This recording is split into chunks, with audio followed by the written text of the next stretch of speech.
Eric packed a small bag of essentials from the modest farmhouse where he lived. He'd only had it for a few years, finally earning enough money as a guard for the local mayor to move out from under his mother's roof.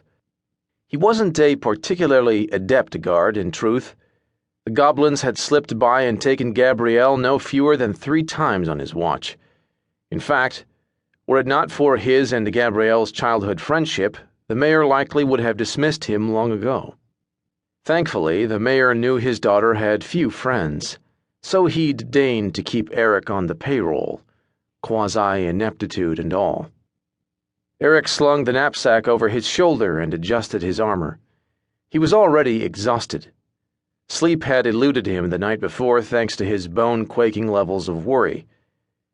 Eric slipped his father's old sword into its sheath and checked his reflection in the mirror. When he'd become a guard, Eric had expected to see himself the way he saw them, heroic and stalwart, warriors in their shining armor. Instead, he thought he looked like a child playing dress-up, his ill-fitting armor cinched tightly around his narrow frame. Eric's mother often spoke of his father, the great paladin and unconquerable swordsman. Eric supposed he must take after her side of the family, though, a line of not unimpressive seamstresses and tailors. He looked around his home one last time, then set out to bid farewell to his mother. He hoped that the next time he came upon this cottage, it would not be mere ashes under the king's heel. Gabrielle didn't bother with goodbyes, since her parents wouldn't have let her go anyway.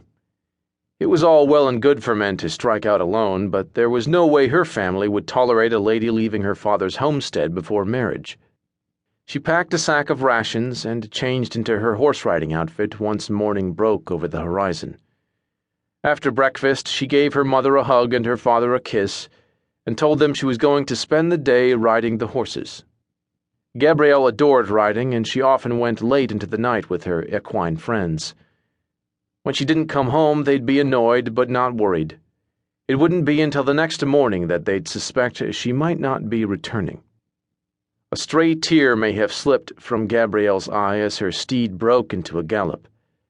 Despite their meddling, she truly did love her parents greatly. She hated having to make them worry as they would when she vanished. Still, it was that same love for them that spurred her on, away from the comfortable life she'd known since birth. This was the only chance she had to protect them. She urged her horse to run faster.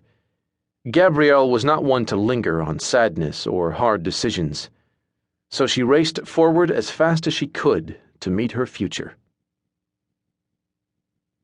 The grave on the hill was small and simple, yet painstakingly maintained. It was marked by a modest headstone and overlooked a brook that was about an hour's walk from town. It had been one of her favorite spots. Thistle had dug the grave himself so that his wife might have a pleasant view for eternity. "I'm afraid I won't be able to visit again for some time," he said, voice rising over the gentle lap of the water on the bank. "The winds have begun to blow again, it seems." Thistle adjusted his stance in a vain attempt to find a comfortable way to stand on the hill's sloping surface. "I don't want you to worry about me. I'll be safe. Grump is coming along, and so are the human pair I told you about before. They're green as a dryad's hair, but good kids overall. Who knows? We might just pull off this little charade." The small gnome paused and looked out at the scenery. It was truly lovely here. He had hoped to be buried on this hill alongside her when his god called him home. Sadly, it wasn't looking too likely now. The only one he'd have trusted with the burial task was Grumph, and Thistle had a feeling that if he fell on their journey, Grumph and the others wouldn't be far behind. "And if we don't," Thistle added, "then I suppose I'll be seeing you soon anyway." Thistle gently touched his fingertips to the headstone, then shambled down the hill and began the long trek back toward town. Grumph didn't have a family in Maple Bark. He didn't have graves to visit either. The only person he truly